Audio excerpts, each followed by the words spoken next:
And so help define solopreneur for those who are still wondering what the preneur buzz is all about. Because we did a show last week on the intrapreneur. Solopreneur. Yeah. So today's the solopreneur. So, I want to make sure that we give the audience an opportunity to understand the difference. Yeah, I mean, my operational definition might differ from someone else, but it's someone who's an entrepreneur, but is more or less a single person business. You might have assistants, you might have a remote team, so on and so forth, but it's you. It's often going to be a knowledge-based business. You're not like selling, shoes or whatever. It could be, but you're the main face of the business, the main decision maker, even though you have a team behind you. And the benefit of that is you just maintain a lot of flexibility in regards to your schedule, how you want to scale, making decisions obviously as well. And I think it's a great way for people to enter entrepreneurship if they want to grow a bit more. So maybe entrepreneurship, as you said, is the first step. So entrepreneurs are someone who innovates, or someone who innovates internally. You might realize, gosh, I'm pretty good at this stuff. And I like shaking off the constraints of my 9 to 5.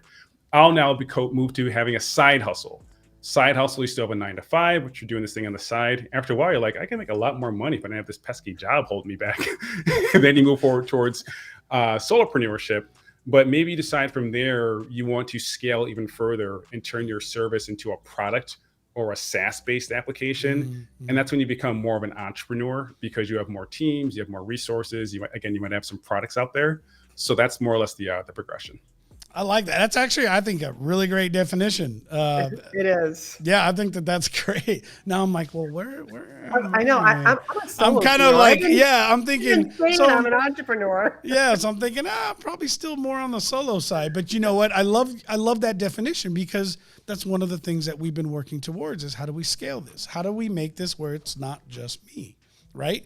And that's what we're working towards. And it's a lot of fun. It's a lot of challenge.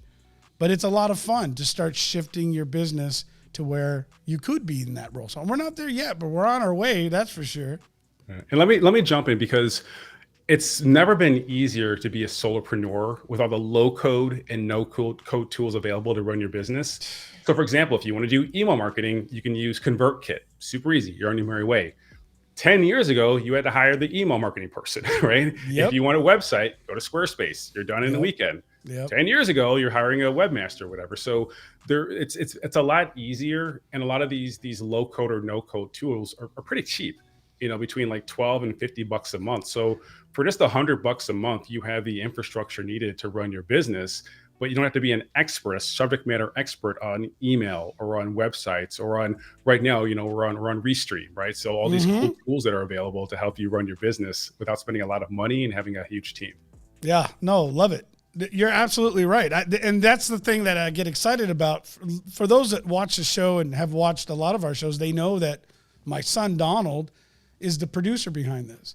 So here's this young man getting out of high school not long ago, and he's been involved in the business on the back end, learning a ton of skills that now he's doing for other clients as well. And so it didn't take long, right? I'm going to comment on that too, not to keep on interrupting you, but no, please. Like this is the whole point of it.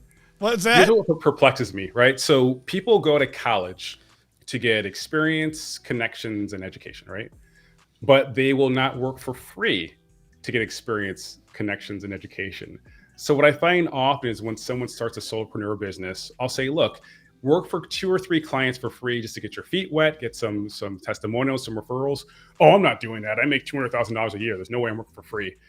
And then they're surprised why no one wants to hire them. And I'm like, well, you have no street cred as it applies to being a solopreneur, right? So the same way that you went to whatever college to pay X thousand dollars to get the job you have now, just give out some free work just to get some experience, because that helps you eliminate imposter syndrome, because you're not being an imposter. You're straight up saying, look, I've never done this before.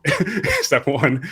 And step 2 is the other person knows like, hey, you're kind of working things through, and they're not expecting perfection. They are expecting progress, but there's less pressure to perform, right? So I always suggest that just work with 2 or 3 people for free before you start charging, and then you'll be much more confident going forward after that. Totally agree. And, the other thing I noticed with that too, Terry, is that they're also really excited to give you advice, and not the kind that you don't want to hear. Like they're seriously thinking through it, and they're like, you know what, this could be really helpful, or consider this or consider that. And they're not doing it in a way where it's like, you know what you should do, Terry?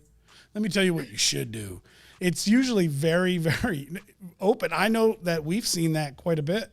I know Donnie's kind of sitting there, what, a year and a half you worked here without getting paid? Almost.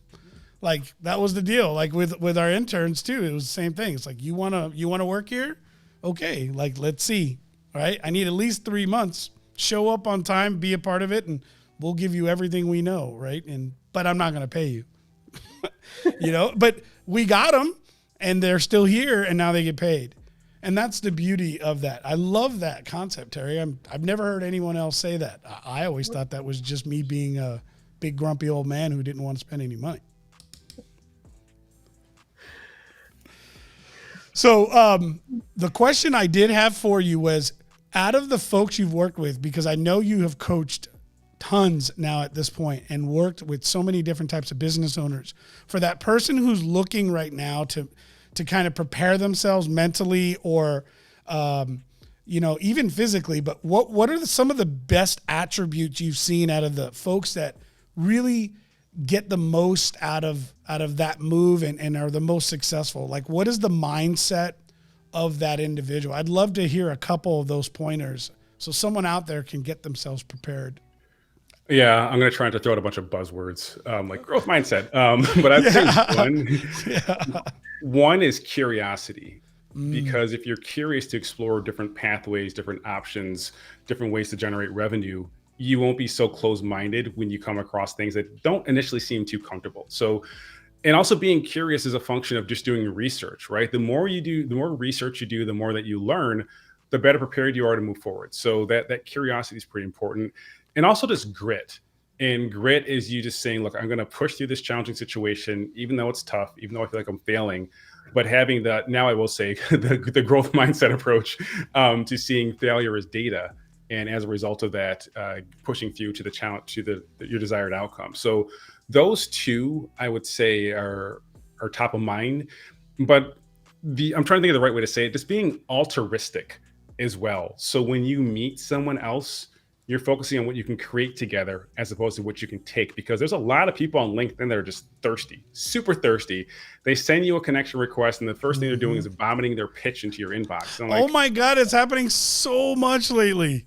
Yeah. Yeah. And it's like, this ain't how it works, because I've tried it.